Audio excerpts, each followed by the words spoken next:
नमस्कार दोस्तों, आप सभी का स्टडी फॉर यूपीएससी पीसीएसआई में स्वागत है। आज तारीख है 31 मार्च 2026 ईस्वी। मार्च तो एंड ही नहीं हो रहा था, फाइनली एंड हो गया। 31 मार्च है आज और आज का डिटेल में न्यूज़पेपर आर्टिकल डिस्कशन का यह वीडियो होगा। क्या सब पढ़ेंगे आज के वीडियो हम लोग? तो अमित शाह जी का डेडलाइन था कि 31 मार्च 2026 तक नक्सलवाद जो है उसको भारत से ख़त्म कर देना, यानी कि नक्सल मुक्त भारत घोषित हो जाएगा 31 मार्च 2026 के पश्चात। इस टॉपिक को ज़रा हम लोग समझेंगे। आज मैं आपको समाधान पहल के बारे में भी बताऊंगा। समाधान नाम नहीं है, SAMADHAN ये नाम है ना, इसका फुल फॉर्म है। इसका फुल फॉर्म है, गृह मंत्री जब राजनाथ सिंह जी हुआ करते थे मोदी सरकार के पहले टेन्योर में, तो उस दौरान इसको शुरू किया गया था। उसकी भी बहुत बड़ी भूमिका है नक्सलवाद को एलिमिनेट करने में। इस टॉपिक को ज़रा डिटेल में हम लोग पढ़ेंगे।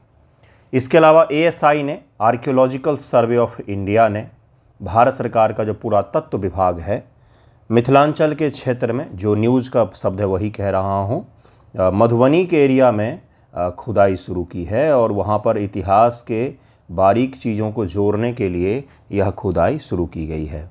जैसे विदेह राज की भी चर्चा है, इस टॉपिक को भी देखेंगे। Bihar special art and culture,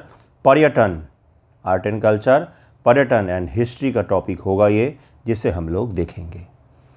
इसके अलावा भी PM कुसुम योजना है जिसकी चर्चा है, तो उसे भी हम लोग देखेंगे। शुरू करते एक चीज़ और है, 31 मार्च हो गया है, तो अगर आपको प्रीलिम प्रैक्टिस के लिए जुड़ना हो, डेली प्रैक्टिस के लिए, तो आप जुड़ सकते हैं। ज्योग्राफी चल रहा है अभी, पॉलिटी एंड हो चुका है। शुरू करते हैं आज का वीडियो। देखिए पहला टॉपिक क्या है। अमित शाह जी ने कल सदन में जवाब दिया कि मॉइस्ट मोर और less wiped out from the Bastar.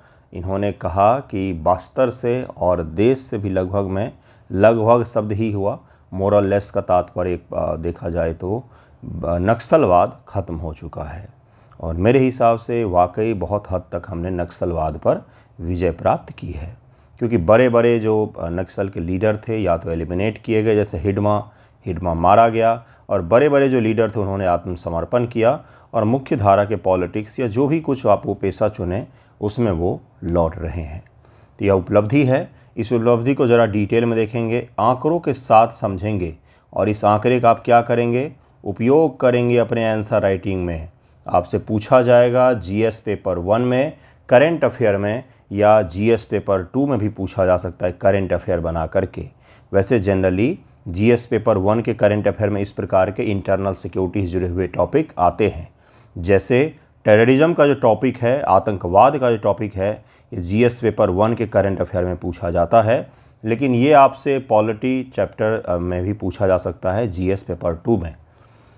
UPSC GS paper 3 में भी पूछा जा सकता है। ज़रा डिटेल में इसको देखेंगे हम लोग कि गृह मंत्री जी ने कहा कि 31 मार्च 2026 के निर्धारित समय सीमा के ठीक एक दिन पहले लोकसभा में उन्होंने घोषणा की कि अब नक्सल मुक्त हो गया है भारत। छत्तीसगढ़ का बस्तर, जो नक्सलों की राजधानी एक तरीके से हुआ करता था, उसको हमने सुरक्षित कर लिया है। माओवादियों का पूरी तरीके से हमने यहाँ पर सफाया कर दिया है। माओवाद की अगर हम लोग बात करें तो अगर भारत का मैप बनाए इस प्रकार से, तो यहाँ पश्चिम बंगाल से शुरू करें। पश्चिम बंगाल में नक्सलबारी जगह है बंधुओं। नक्सलबारी से ही 1960 के दशक में नक्सलवाद का जन्म हुआ था, इसलिए नक्सलबारी, नक्सलवाद इसीलिए नाम है उसका। और यह जन्म जो हुआ था वो सरकार से रोष और इत्यादि कारणों से, लेकिन बाद में यह बहुत ही ज़्यादा हिंसक हो गया और विदेशी फंडिंग इसमें आने लग गए, चीन और इत्यादि के विचारधाराओं से प्रभावित होने लग गया, जिसके बाद से इसका फैलाव जो है वो पूरे भारत के ईस्ट कोस्ट का जो इलाका है इसमें सभी जगहों पर हो गया। सभी जगहों पर कारण अलग अलग थे, लेकिन सभी जगहों पर इसकी मौजूदगी थी, जिसमें आंध्र प्रदेश, तेलंगाना, महाराष्ट्र का पूर्वी भाग, गढ़चिरौली इत्यादि का जो इलाका है, उसके अलावा छत्तीसगढ़ और उड़ीसा तो इनका हब ही था। झारखंड, वेस्ट बंगाल, बिहार में जातिगत कारणों से था। बिहार में कास्ट बेस्ड डिस्क्रिमिनेशन के कारण से नक्सलवाद का जन्म हुआ। वहीं पर छत्तीसगढ़ के इलाकों में कैपिटलिस्ट और जो इंडस्ट्रियलिस्ट और जो लोकल लोगों थे उनके टकराव के कारण से नक्सलवाद यहाँ पर पनपा। बंगाल में राजनीतिक रोष के कारण से पनपा। तो सभी जगहों पर कॉज अलग अलग हैं, लेकिन सभी जगहों पर अंततः परिणाम यही हुआ कि नक्सलवाद उभरा। तरह तरह की सरकारें भी आई जिन्होंने इनको कहीं न कहीं डायरेक्टली इनडायरेक्टली सपोर्ट भी किया। बिल्कुल सही सुन रहे हैं आप। विचारधारा पर आधारित लोग, इनके विचारधारा पर आधारित लोग सरकारों में शामिल हुए, सदन में बैठे, दिल्ली में बैठे, कई सारे यूनिवर्सिटीज़ में बैठे बैठे इनको सपोर्ट कर रहे थे। धीरे धीरे करके सरकार ने एलिमिनेट करना शुरू किया, जिसमें अर्बन नक्सल्स जो हैं सरकार ने इनके ऊपर में बहुत बड़ा प्रहार किया जब उन्होंने शहर से बैठ कर के इनकी विचारधारा को सेव करते थे। न्यूज़पेपर में आर्टिकल लिखते थे कि भाई ये तो क्रांतिकारी हैं, ये कोई ख़राब लोग थोड़ी ना है, ये सब के सब क्रांतिकारी हैं, क्रांति खेल रहे थे, लाल सलाम लाल सलाम। तो जब सरकार ने तय किया, राजनाथ सिंह जी जब गृह मंत्री बने थे पहले टेन्योर में, तो उस दौरान सरकार ने तय किया था कब इनको एलिमिनेट करना है, बहुत हो गया लाल सलाम। तो उसके बाद से ही दो तरीके के प्रोग्राम चलाए गए। एक चलाया गया जिसको कहा जाता है विकास, डेवलपमेंट, और एक चलाया गया हंटिंग, ख़त्म करो और डेवलपमेंट को बढ़ावा दो। डेवलपमेंट को बढ़ावा देने से नए लोगों की भर्ती में कमी आएगी। नए लोग जब इस विचारधारा की ओर नहीं जाएंगे तो हमें क्या होगा, यह दल जो है अपने आप ही धीरे धीरे कमज़ोर होने लग जाएगा। इनसे बोलो कि सरेंडर करो तो आपको कुछ नहीं होगा, कितना भी मर्डर किया है सब माफ़ कर देंगे हम, और अगर सरेंडर नहीं करोगे तो फिर आपको हिडमा वाला हाल होगा, उड़ा दिया जाएगा। तो इस प्रकार की सरकार की जब नीति आई कि या तो शामिल हो जाओ मुख्य धारा में, विकास करेंगे, डेवलपमेंट पहुंचाएंगे, और नहीं तो फिर ख़त्म करो, ऑपरेशन ऑल आउट। इस प्रकार की चीज़ें शुरू हुई थी। प्रभावित जिलों के बारे में गृह मंत्री जी ने बताया। अब उनका चूँकि सदन में बयान है तो उसको ज़रा डिटेल में हम लोग देखेंगे, सीरियसली थोड़ा सा देखिएगा। 2014 में 126 डिस्ट्रिक्ट थे अकॉर्डिंग टू अमित शाह जी, जो अब घट करके केवल 2 रह गए हैं। अफेक्टेड डिस्ट्रिक्ट अब 2 रह गए हैं, पहले कितने थे, 126 थे। सबसे अधिक प्रभावित जिलों की संख्या 35 से घट करके 0 हो गया है। 35 जो थे सबसे अधिक, एक्सट्रीमली मोस्ट अफेक्टेड जो थे डिस्ट्रिक्ट, उनकी संख्या 35 थी, जो अब 0 हो गई है। वो इतने ज़्यादा अफेक्टेड थे कि यहाँ पर सुरक्षा बल या सरकार का कोई आदमी जा तक नहीं पाता था, इस तरह की स्थिति थी। बिल्कुल सही सुन रहे हैं आप। बुनियादी ढांचा, पिछले 11 वर्षों में 596 किलेबंद पुलिस स्टेशन बनाए गए। सरकार ने क्या किया, जैसे ये पूरा इलाका है नक्सलवादियों का, सरकार ने इस ओर से घुसना शुरू किया, यहाँ तक घुसे तो यहाँ पर एक फोर्टिफाइड पुलिस स्टेशन बनाया, और फिर इससे आगे की लड़ाई लड़ी, फिर यहाँ तक घुसे तो यहाँ पर फोर्टिफाइड पुलिस स्टेशन बनाया, फिर यहाँ तक घुसे तो यहाँ पर फोर्टिफाइड पुलिस स्टेशन बनाया। फोर्टिफाइड का मतलब क्या होता है, किले बंद, जिस पर अटैक भी करना मुश्किल हो। तो इस प्रकार से धीरे धीरे करके पूरे बस्तर और सभी जगहों पर 596 किले बंद पुलिस स्टेशन बनाए गए, यानी कि लॉ एंड ऑर्डर को लागू करने का प्रयास किया गया। पिछले 6 वर्षों में 406 नए CAPF केंद्रीय सशस्त्र पुलिस बल कैंप स्थापित किए गए। 68 नाइट लैंडिंग हेलीपैड बनाए गए, जिसके कारण से यहाँ पर क्या हो पाया, इतना बढ़िया तरीके से काम हो पाया है। एक और यहाँ पर यूनिट स्थापित हुआ जिसे नाम दिया गया DRG, डिस्ट्रिक्ट रिजर्व गार्ड। ये कौन होते थे, ये सबसे ज़्यादा इनकी भूमिका है। ये वो लोकल लोग थे जो नक्सलवाद से परेशान हो रहे थे, लोकल। जैसे कोबरा बटालियन आपने सुना होगा, ITBP को भी लगाया गया। ITBP सबसे खतरनाक सशस्त्र पुलिस बल मानी जाती है। हाईली ट्रेंड होते हैं, पहाड़ों में लड़ने के लिए ट्रेंड होते हैं, वो बिल्कुल अलग तरीके के लोग होते हैं उसमें।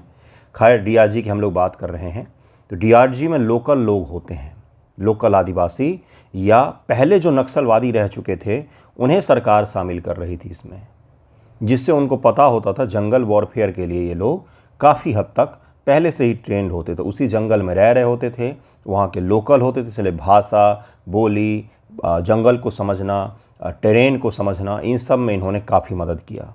इसके कारण से सबसे बड़ा योगदान DRG का भी माना जा रहा है नक्सलवाद को एलिमिनेट करने में, क्योंकि ये लोकल लोग थे, कई सारे तो एक्स नक्सल ही थे जो इस फोर्स में शामिल थे, और आदिवासी लोग ही थे। ठीक है, तो हालिया ऑपरेशन की अगर हम लोग बात करेंगे तो समर्पण जो हुआ है, 4839 माओवादियों ने समर्पण किया है, 2218 को गिरफ्तार किया गया है, 706 माओवादी जो हैं इनको एलिमिनेट किया गया है। सरकार ने वामपंथी उग्रवाद के पॉलिट ब्यूरो और केंद्रीय ढांचे को लगभग पूरी तरह से नष्ट कर दिया। एमपी, महाराष्ट्र, छत्तीसगढ़ के राज्य समितियों के भी सभी सदस्यों ने आत्मसमर्पण कर दिया है और सभी के हाथ में एक गुलाब का फूल और संविधान दिया जाता है कि संविधान का पालन करो और मुख्य धारा में आप लौटें। सरकारें संविधान का पालन करती हैं, है ना? तो जिनके हाथों के द्वारा संविधान दिया जा रहा है, क्या वो नेतागण संविधान का पालन करते हैं? केवल चुनाव लड़ने से, कुर्सी पर बैठ जाने से, किसी पद को प्राप्त करने से संविधान का पालन तो नहीं होगा, है ना? तो ये भी एक प्रश्न है, समझने की चीज़ है। चलिए आगे बढ़ते। सरकार की दोहरी रणनीति, पहला क्या था? पहला था सिक्योरिटी एंड सेकेंड था डेवलपमेंट। सिक्योरिटी सही शब्द होगा। इसमें गृह मंत्री ने बताया कि बस्तर जैसे इलाकों में लाल आतंक के साए थे, जिसके कारण से वहाँ पर हर चीज़ प्रभावित हो रहा था। एजुकेशन, हॉस्पिटल, नॉर्मल लाइफ, हर चीज़ प्रभावित हो रही थी। तो एक योजना सरकार लाई थी, अगर आपको पता होगा, जिसमें कहा गया था एकलव्य विद्यालय लाया गया, एकलव्य मॉडल स्कूल लाया गया, जिसमें आदिवासी इलाकों में, एसटी वाले इलाकों में एसटी बच्चों को स्कूल में हॉस्टल फैसिलिटी के साथ में पढ़ने का इंतज़ाम किया गया। तो ये भी नक्सलवाद को ही तोड़ने का एक तरीका था, जिसमें था कि बेसिक एजुकेशन जैसी चीज़ें जो हैं वो हम इस तरह के पिछड़े इलाकों में पहुंचा सकें, जिससे बच्चे जो हैं वो हिंसा की तरफ न जा कर के पढ़ाई लिखाई शिक्षा की ओर आगे बढ़ें। सुरक्षा नीति, सरकार की नीति स्पष्ट है। जो हथियार डालकर बातचीत करना चाहते हैं उनका स्वागत है, लेकिन जो जवान, किसान या आदिवासियों पर गोली चलाएंगे उन्हें गोली का जवाब गोली से ही दिया जाएगा। Bullet answered with the bullet, ये सीधा सा था, जिसमें कि अगर आप मुख्य धारा में शामिल होंगे तो मोस्ट वेलकम, आपके सारे अपराध माफ़ कर दिए जाते हैं, और अगर आप लड़ना चाहते हैं तो फिर लड़िए फिर, है ना? अतीत में देश के 12 राज्य रेड कॉरिडोर बदल गए थे, जहां कानून का कोई शासन नहीं था। या नक्सली हिंसा के कारण दशकों तक 20,000 लोगों ने जान गंवाई है। देश का सबसे बड़ी समस्याओं में से एक था यह। सफलता का श्रेय, इस ऐतिहासिक सफलता का पूरा श्रेय गृह मंत्री जी ने सीएपीएफ सशस्त्र पुलिस बल को दिया है, सीआरपीएफ के कोबरा बटालियन को दिया है, और उसके अलावा डीआरजी को उन्होंने दिया है, डिस्ट्रिक्ट रिजर्व गार्ड जो होते, जो स्थानीय लोग होते हैं, आदिवासी होते हैं, एक्स नक्सलवादी होते हैं, जो इस समस्या से परेशान थे, उन्हें दिया है गृह मंत्री जी ने। तो ये तो उनका भाषण था, जिसके सारे रेफरेंस हमने पढ़ लिए, जहाँ का आपको यूज करना है जिस कंटेंट को अपने आंसर राइटिंग में। अब ज़रा समाधान पहल के बारे में हम लोग समझते हैं। इसका नाम ही है SAMADHAN, इसका उपयोग कीजिएगा। यूपीएससी इंटरनल सिक्योरिटी पेपर में यह पूछा जाता है, और बीपीएससी पेपर 2 में और पेपर 1 में, मैक्सिमम टाइम पेपर 1 में आपसे पूछा जाएगा। 2017 में केंद्रीय गृह मंत्री द्वारा पेश की गई समाधान पहल, 2017 में हमारे गृह मंत्री राजनाथ सिंह जी थे, ये भी याद रखिएगा, कई बार पूछ लेता है बड़ी बड़ी नीतियों के बारे में। जिसमें S से स्मार्ट है, कुशल नेतृत्व, A से एग्रेसिव स्ट्रेटजी है, आक्रामक रणनीति।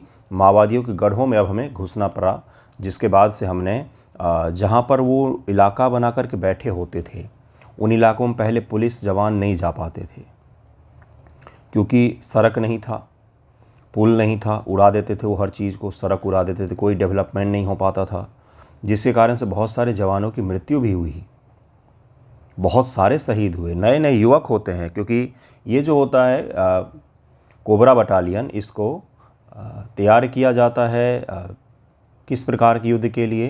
तो इसी प्रकार के जंगल वॉरफेयर के लिए इसको बनाया जाता है। गुरिल्ला युद्ध पद्धति जिसको कहते हैं, छापामार युद्ध, अचानक से अटैक करो और निकलो वहाँ से। तो इसमें नए लड़के शामिल होते हैं, कम उम्र के लड़के शामिल होते हैं, तो बहुत सारे लोगों की जान भी गई।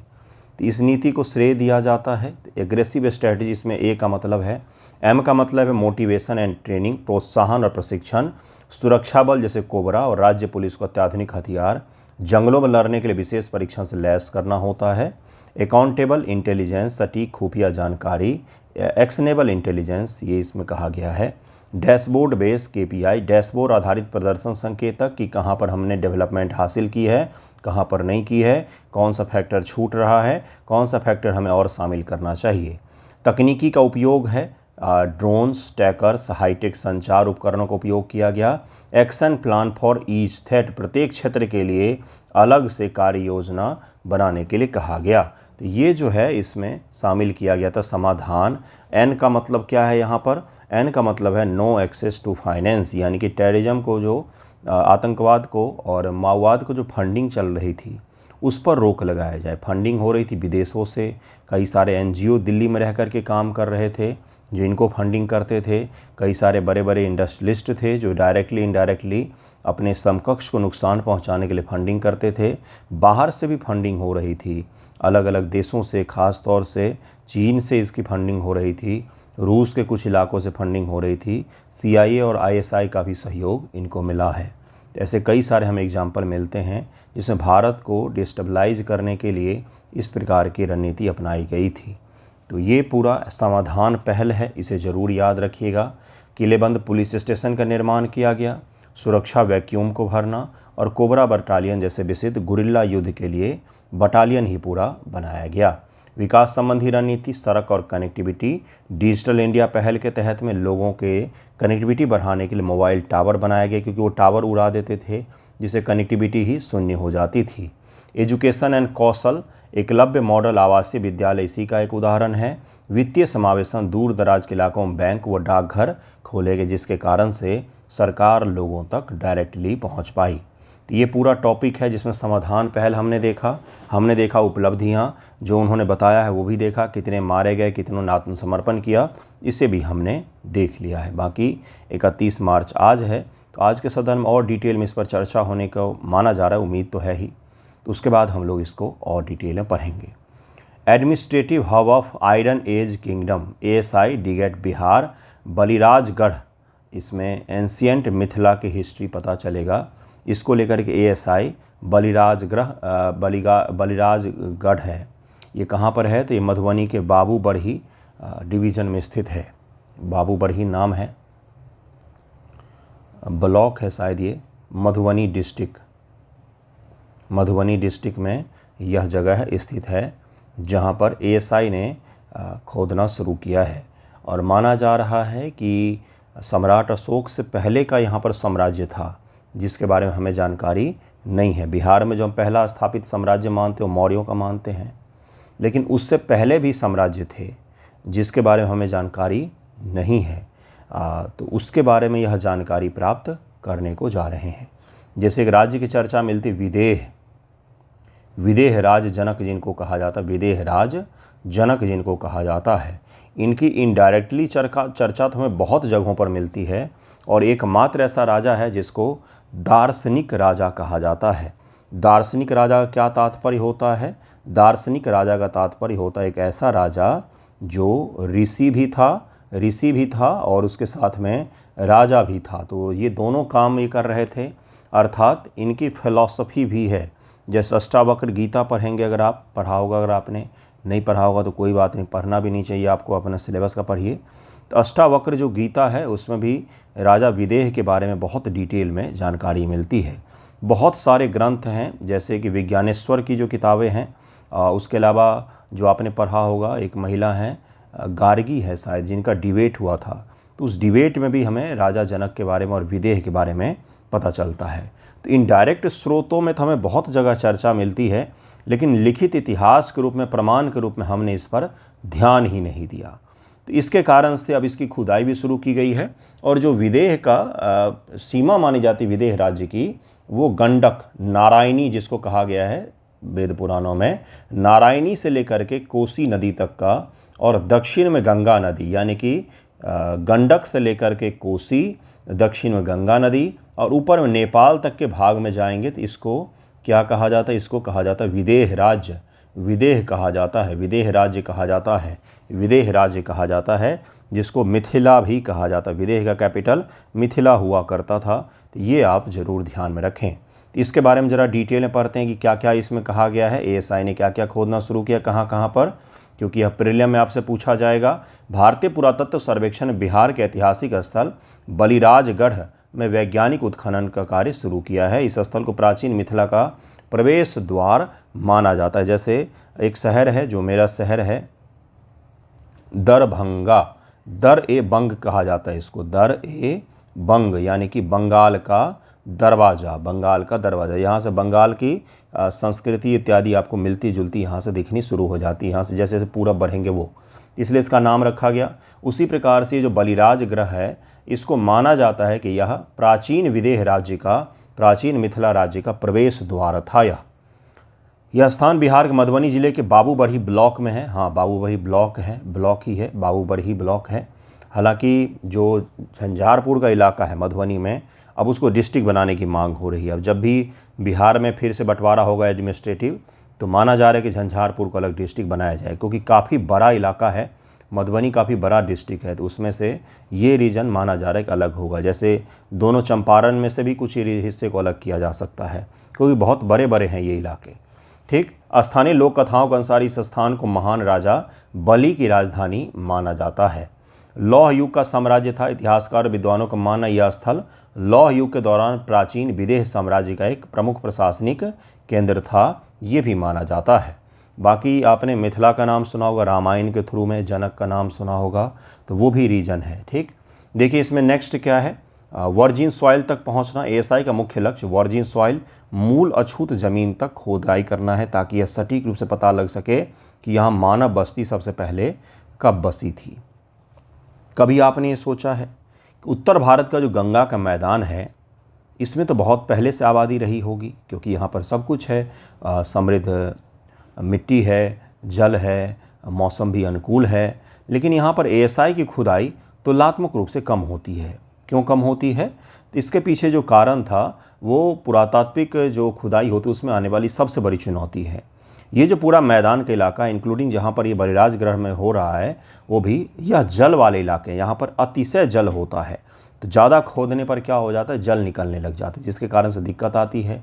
तो चूंकि तकनीक ने अब डेवलपमेंट किया है, तकनीक का विकास हुआ है, इसके कारण से एएसआई अब इस प्रकार के जगहों पर भी खुदाई आसानी से कर पा रही है। नहीं तो खुदाई करना यहाँ पर बहुत चैलेंजिंग था, क्योंकि यह पानी वाले इलाके हैं। वही मैं आपको आगे बताऊँगा। इसमें यह खुदाई सत्यापित करेगी कि यह स्थल मौर्य काल से भी पुराना है, जो हम सामान्य तौर पर मानते हैं कि भाई मगध में जो शासन व्यवस्था शुरू हुआ, यहीं से बिहार का और देश का प्रमुख रूप से इतिहास शुरू होता। लिखित साम्राज्य वाला इतिहास। इससे पहले हम महाजनपद, जनपद के बारे में पढ़ते हैं, यहाँ से हमें बिल्कुल सीक्वेंस मिलता है।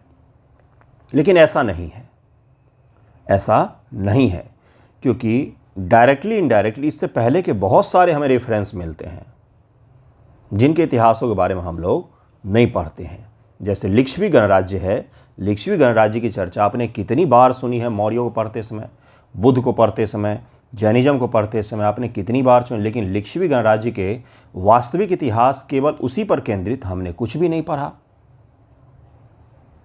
कि प्रमाण क्या था, गणराज्य का स्वरूप क्या था, कहाँ पर था, ये तो हम पढ़ते ही नहीं हैं। तो यही मैं आपको समझाना चाह रहा हूँ। इतिहास में हम और पीछे जाना चाह रहे हैं, ताकि हम ये स्थापित कर सकें हमारा लिखित इतिहास जो है प्रमाणों सहित, वो काफ़ी पीछे से डेवलप हुआ है। हमने बीच में सीक्वेंसिंग तोड़ दी है, क्योंकि हमने उस अध्ययन में समय नहीं दिया है, उसमें खुदाई नहीं की है हमने।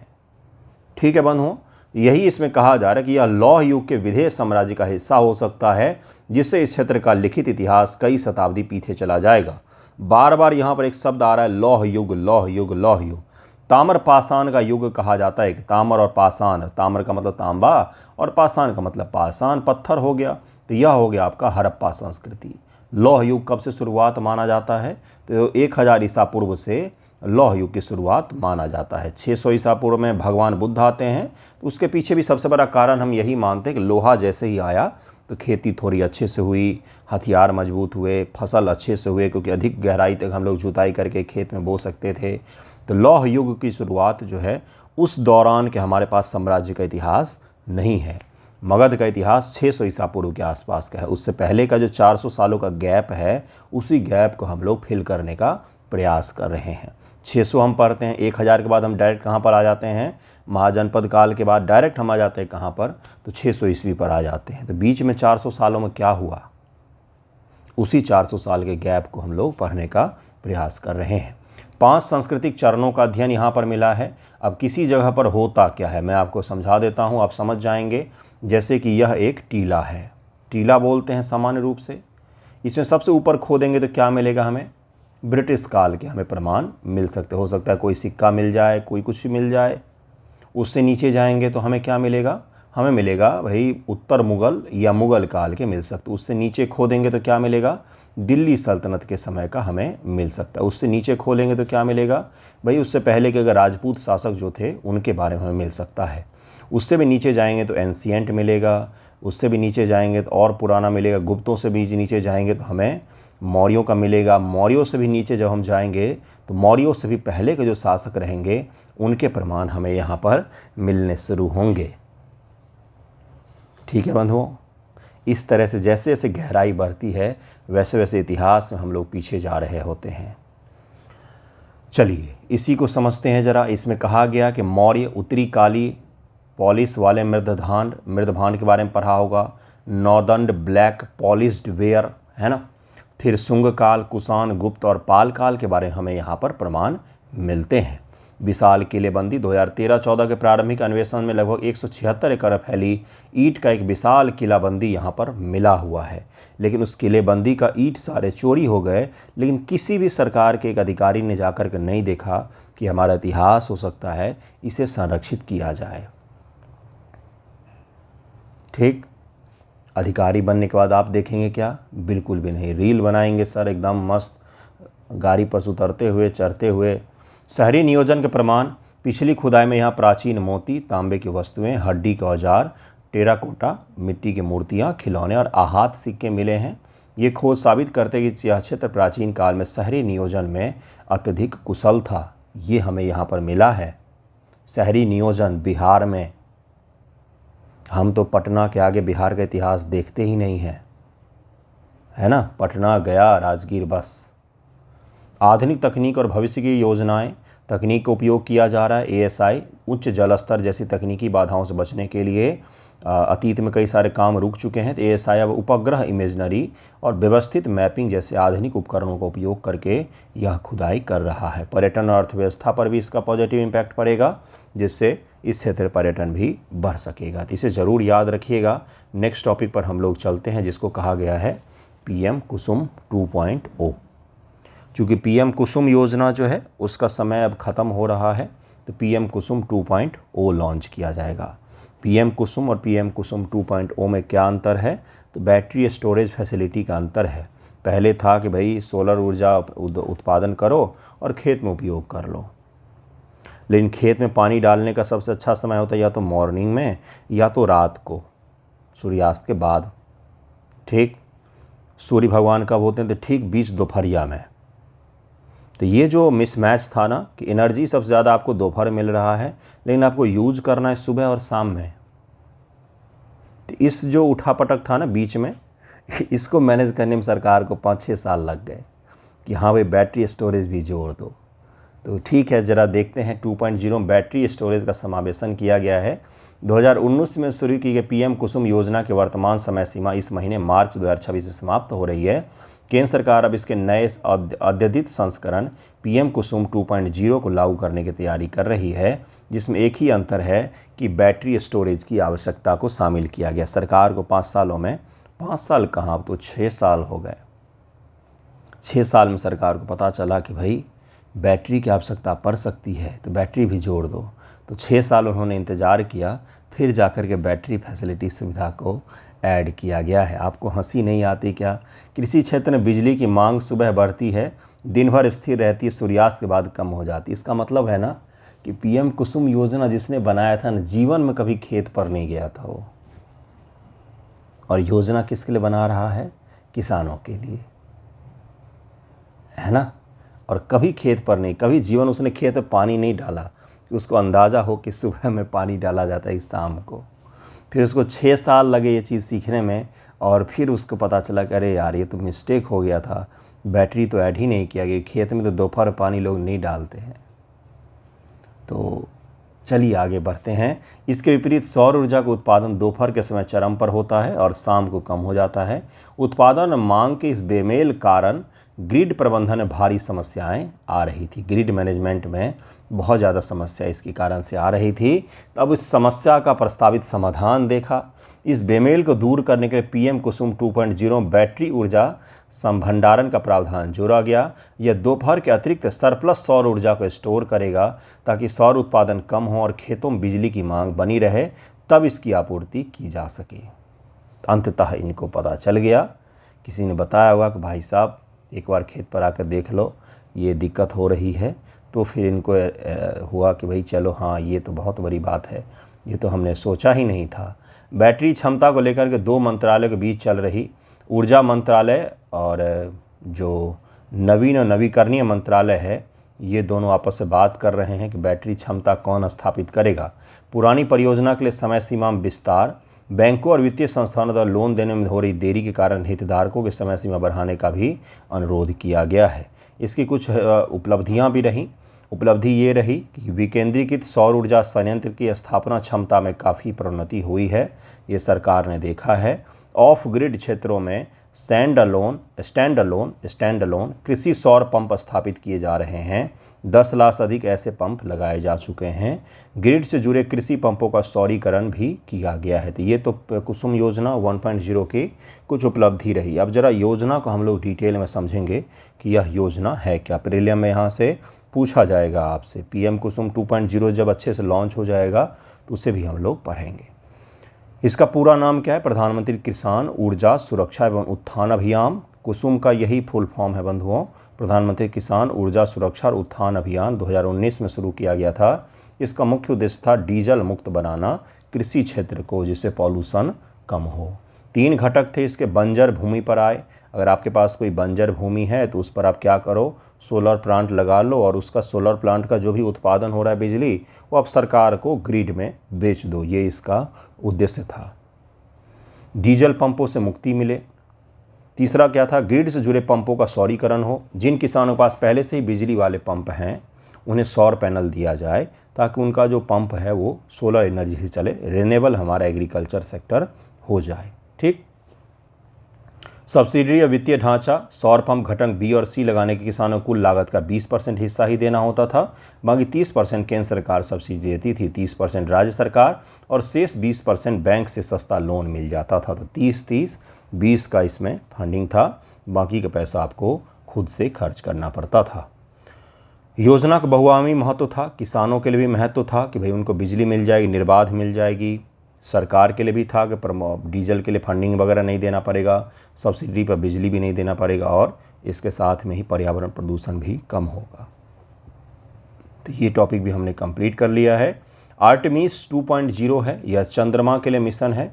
इसको हम लोग कल के वीडियो में डिटेल में पढ़ेंगे। चंद्रमा के लिए पहली बार इस तरह का मिशन बहुत दिनों बाद डिज़ाइन किया गया है। इससे पहले जो चंद्रमा के लिए मिशन हुआ था नासा का, उसमें केवल मेल शामिल थे। इस बार एक फीमेल भी शामिल हैं और एक ब्लैक मैन भी शामिल है। तो ये भी इसमें कहा जा रहा है इस न्यूज़ में। इसको ज़रा डिटेल में हम लोग देखेंगे कि अपोलो से लेकर के वर्तमान के आर्टेमिस 2 तक का डिटेल अध्ययन हम लोग करेंगे। प्रीलिम के पॉइंट ऑफ व्यू से बहुत महत्वपूर्ण होगा ये। कल के वीडियो में हम लोग इसे कंप्लीट करेंगे। थैंक यू सो मच आप सभी का।